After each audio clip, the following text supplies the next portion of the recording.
The days that follow feel strange, like the world has forgotten its rhythm. The air around Fraser's Ridge hums faintly, a vibration that only Claire seems to notice at first. Time feels uneven. Mornings come too fast, nights linger too long, shadows move when no one's near. It's as if the earth itself is holding its breath, waiting for something to break. Faith plays outside, her laughter echoing through the valley, but sometimes her voice sounds distant, like it's coming from another place. Claire watches her closely, every heartbeat both comfort and warning. She keeps a journal now, recording the strange events, clocks freezing for minutes, candles burning backwards, even her medical tools moving on their own. She writes, "Faith's presence feels like a thread pulling at time's edge. And every day, that thread grows thinner." Jamie tries to dismiss it at first. "We've faced worse, Sassenach," he says with a forced smile. Perhaps the last just brings a bit of wonder with her. But even he can't ignore the signs for long. The crops near their cabin begin to wilt overnight. Horses refuse to ride near the woods. Neighbors whisper of strange lights in the hills. And every time the wind picks up, the stones at Cranagh Dun hum softly, a sound that chills Jamie's blood. Then it happens. One evening, Brianna's name slips from Claire's lips during supper, and Faith tilts her head. "Who's Brianna?" she asks. Claire freezes. Jamie frowns, ready to explain, but then he stops. For a brief moment, his face goes blank. Brianna. He repeats slowly, the name unfamiliar on his tongue. He looks to Claire for help, confusion darkening his eyes. Who is Brianna? Claire's heart stops. She drops her spoon, her pulse racing. Brianna, their daughter, from another time, fading from memory like a painting washed away by rain. The ripple has begun. That night, Claire confronts Jamie with trembling hands. "You don't remember her?" she whispers, voice breaking. "Our daughter, our Brianna." Jamie stares at her, eyes wide, desperate. "I see your face, but I can't find her in my mind." It's like she's never been. Faith appears in the doorway, clutching her blanket. "Don't be sad, Mama," she says softly. "You still have me." Those words shatter Claire's heart. She realizes what's happening. Faith's existence is rewriting time. The past, the future, everything is bending to make room for her. And with each passing moment, the timeline Claire once knew, the family she once had, is disappearing. Claire races through her old journals, searching for proof of Brianna. Photos, letters, anything but the pages are blank, the ink fading as she turns them. Only one line remains, burned faintly into the paper. "You can't have both." Jamie clutches his head, pain flickering behind his eyes. "The lass, she's changing us, Claire. She's not just our child. She's something time created." As the firelight dances, Faith hums again, that same haunting lullaby from Paris. The melody weaves through the cabin like a curse. The wind outside howls louder, the windows rattling as if the world itself protests her presence. Claire holds Jamie's hand, her fingers intertwined as the room trembles. "We have to stop this," she says, tears streaking her cheeks. Before time decides what to take, Jamie looks at Faith, who smiles softly in her sleep. Innocent, perfect, and utterly impossible. His voice is barely a whisper. "But if time wants her back, Claire, how do we fight something that already knows the end of our story?" The flames flicker, dying down to embers. Outside, the glow from Cranagh Dun flashes once, twice, and then fades. But in that brief light, the world changes again. Somewhere in another century, Brianna wakes from a dream, and for the first time in her life, she cannot remember her mother's face. The storm arrives without warning. Thunder rolls over Fraser's Ridge, shaking the earth, and lightning splits the sky in violent flashes. Claire rushes to the window as the wind howls like a living thing, tugging at the cabin's walls. Jamie grabs his sword, though no blade can fight what's coming. Faith stands in the center of the room, eyes wide, her small hands clutching the edge of the table. Her voice is trembling. "She's coming," she whispers. Claire freezes. "Who's coming, sweetheart?" But Faith doesn't answer. Instead, she looks toward the door, her expression a mixture of fear and knowing. The door bursts open. The wind roars inside, scattering papers and blowing out candles. For a heartbeat, everything goes dark. Then, a figure appears in the doorway, cloaked, soaked from the rain, face hidden by shadow. The voice that follows is soft, chilling, and unmistakably familiar. "You've been playing with time again, Claire Fraser." Claire's heart stops. She knows that voice. The impossible memory cuts through years, the echo of Geillis Duncan, the woman who once tried to bend time itself, now standing in her home, alive. Jamie steps forward, his hand tightening on his sword. "This should be dead," he growls. Geillis smiles, stepping into the firelight. Her eyes burn with that same wild gleam. But there's something new, something darker. "Death," she says, "is just another stop along the path when one knows how to walk between worlds." Faith hides behind Claire, trembling. Geillis' gaze lands on her, softening for a moment. "Ah," she whispers. "So this is the one the stones have chosen." Claire's voice breaks. "Chosen for what?" Geillis circles them like a predator. "You think her return was a miracle?" "Foolish. Nothing in time happens without balance. You took her from death, Claire. The stones answered your grief, but they demand payment. The girl is the key. Her life is the price." Jamie moves between them, his voice a snarl. "You'll no touch her." "Oh, but Geillis only laughs." "You think you can stop time, Highlander? It's already begun. The child's very existence is unraveling the world you built." Faith begins to cry softly, clutching her head. The firelight flickers around her, the shadows twisting unnaturally. The air grows heavy, the same hum Claire felt the day Faith appeared. Claire drops to her knees beside her daughter, holding her tight. "It's all right, love. Mama's here." Faith looks up, tears glowing like light in her eyes. "It hurts," she whispers. Everything's moving too fast. Geillis' expression turns almost sympathetic, but her tone is cold. "The girl is caught between times, Claire. She doesn't belong to this world, or yours. Let her go before she tears both apart." Jamie lunges forward, rage consuming him, but Geillis vanishes in a burst of light and wind. The storm outside dies instantly, leaving an eerie silence behind. Claire holds Faith, her heart breaking as the room settles. Jamie kneels beside them, his voice rough and low. If what she says is true, he can't finish the thought. Claire looks at him, her face streaked with tears but her eyes fierce. "Then we'll find another way. I won't lose her again, Jamie. Not to time. Not to anyone." Outside, the last echo of thunder fades. The world seems calm again, but nothing feels right. The air carries a strange charge, and the trees bend as though bowing to an unseen power.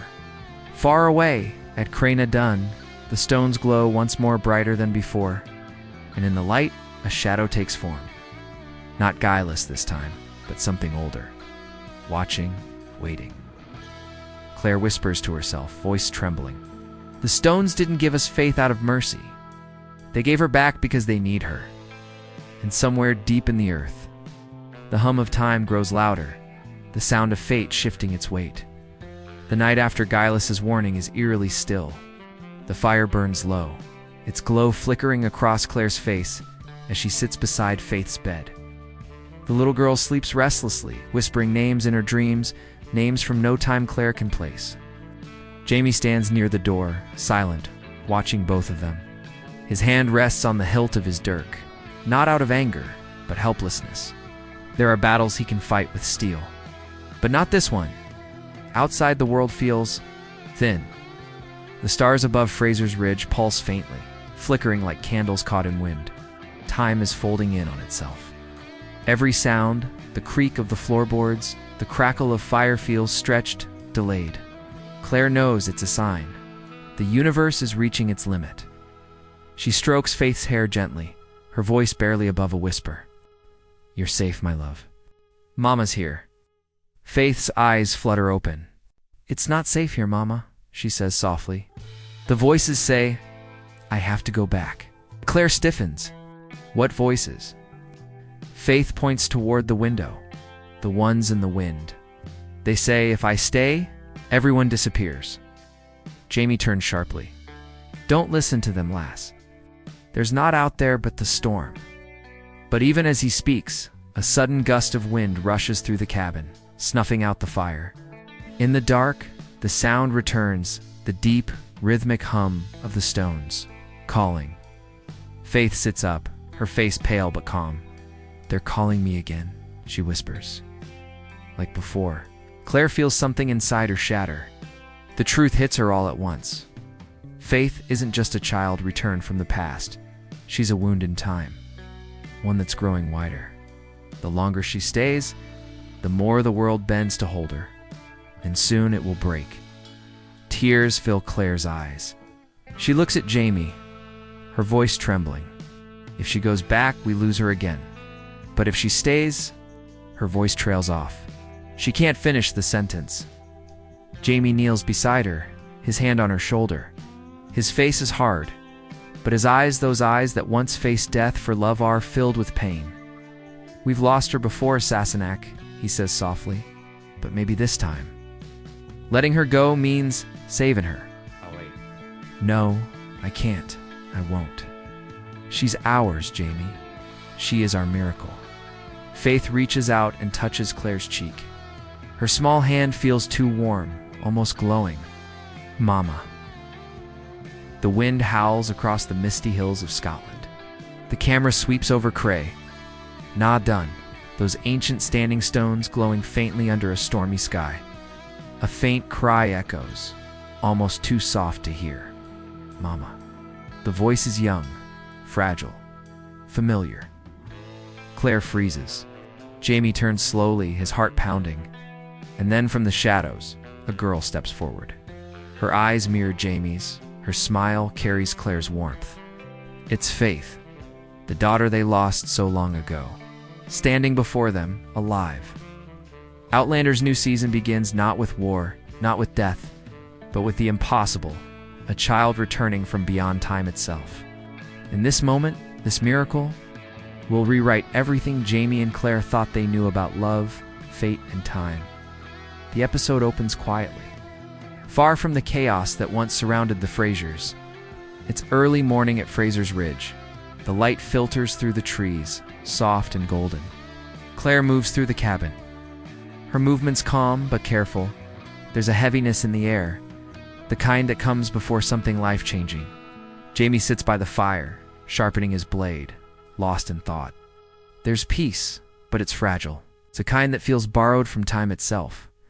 Claire's voice in narration tells us she feels something strange, a shift in the air, as if the past is reaching out. Her words linger. Sometimes the past doesn't stay where it belongs. Sometimes it finds its way back to you, even when it shouldn't. We see moments of normal life. Claire tending to her garden, Jamie mending a fence, the faint laughter of neighbors nearby. Yet under this peace, something stirs. The wind grows colder, the animals restless. Claire finds her hands trembling while mixing medicine, her heart racing for no reason she can name. At night, the two sit by the fire. Claire looks at Jamie, older now, but his eyes still full of the same fierce love. They speak softly about the past, about Brianna, Roger, and the grandchildren they left behind in the future. Then the conversation drifts, as it always does, to the daughter they never got to hold, Faith. The name hangs between them like a ghost. Claire's voice breaks slightly when she says it, and Jamie reaches for her hand, whispering, "She kens. We loved her. Somewhere, somehow. She kens it." That night, Claire dreams. The sound of wind through the stones fills her mind. In the dream, she's standing at Cray na Dun again. But this time the air hums with energy, almost alive. She hears a child laughing, light, musical, haunting. She turns, but no one's there. The dream shifts. She sees a small figure running through the fog, wearing a white dress, reaching out a hand. Claire wakes suddenly, gasping for breath. The sound of wind still echoes faintly in her ears. Morning comes, but something feels different. Claire walks outside, and the horizon seems blurred, like the world itself is holding its breath. Jamie joins her, sensing her unease. She doesn't tell him about the dream. Not yet. Instead, she just whispers, "It feels like the world's about to change again." And she's right, because far away, near the ancient stones of Cray Na Dun, the ground trembles ever so slightly. The air ripples with unseen energy. A faint light glows between the cracks of stone, the same light that once took Claire across time. And within that glow, a shadow begins to form. Small, human, fragile. A little girl steps forward, her face hidden by the morning mist. The calm before the storm has ended. The impossible has begun. The sky turns silver as dawn breaks over the highlands. And the stones at Cray Na Dun hum softly, a sound that only those who have crossed time can truly feel. The air ripples, bending light like heat on a summer road. Something ancient stirs. Then, from the center of the circle, a figure appears, small, barefoot, dressed in white linen. Her hair is tangled, her eyes wide with fear and wonder. She looks around, lost between centuries. It's Faith Fraser. The child that never had a chance to live now breathes again. The scene shifts to Fraser's Ridge.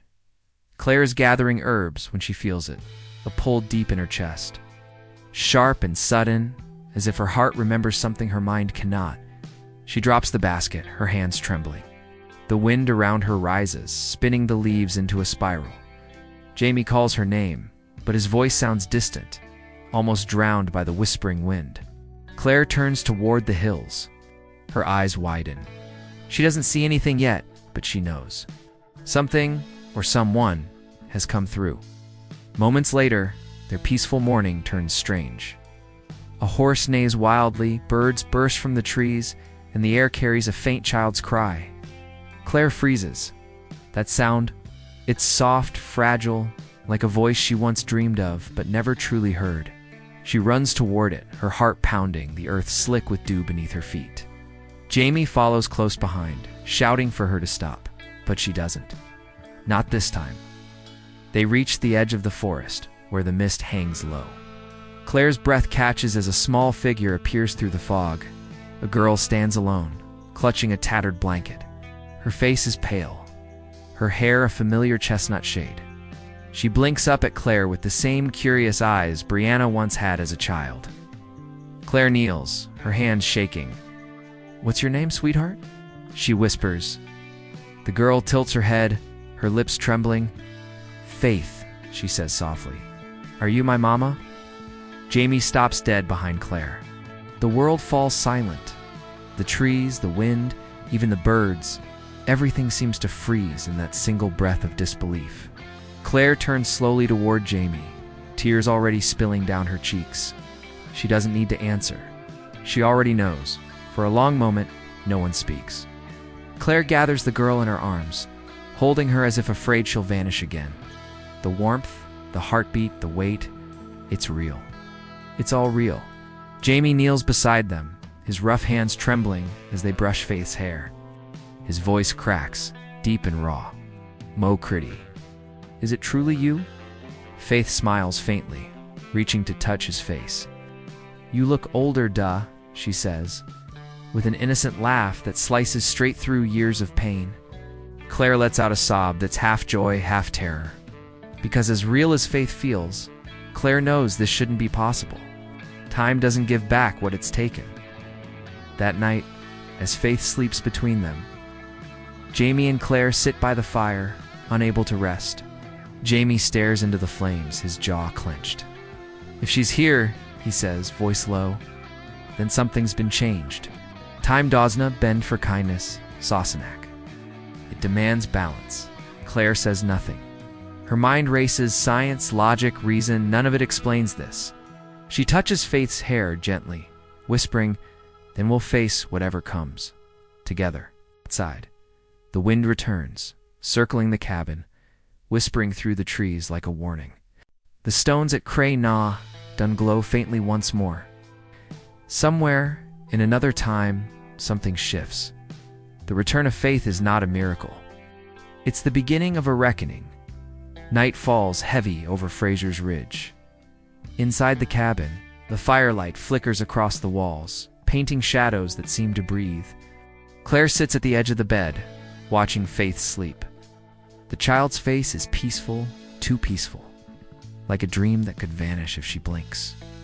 Every breath Faith takes sounds like proof that miracles exist. And yet, in Claire's chest, unease grows like a storm waiting to break. Jamie stands by the window, staring out into the dark woods. His shoulders are tense, his hands gripping the wooden frame. He doesn't move, doesn't speak. The fire crackles behind him, but his eyes are distant, lost somewhere between joy and dread. "She's ours, Claire," he finally says, his voice low, thick with emotion. "I can feel it in my bones. But if the Lord took her once, what makes you think he means to let her stay?" Claire turns to him, her face pale in the firelight. "She's here, Jamie. That's what matters now. We've been given something impossible, maybe even beautiful. I won't question it." But even as she says it, her hands are trembling. Science and faith have always battled within her, but this defies everything. There are no rules for a child returning from the grave. No logic that can hold time's mercy. The next morning, the world feels heavier. Jamie tries to hide it, but his eyes linger on Faith, the way her laughter echoes too softly, the way her shadow flickers in the sunlight like it's slightly out of sync. Claire notices it too. She feels the faint hum in the air when Faith touches her hand, the way her heartbeat seems to echo through the walls. Something about her feels displaced, as if time itself hasn't accepted her return.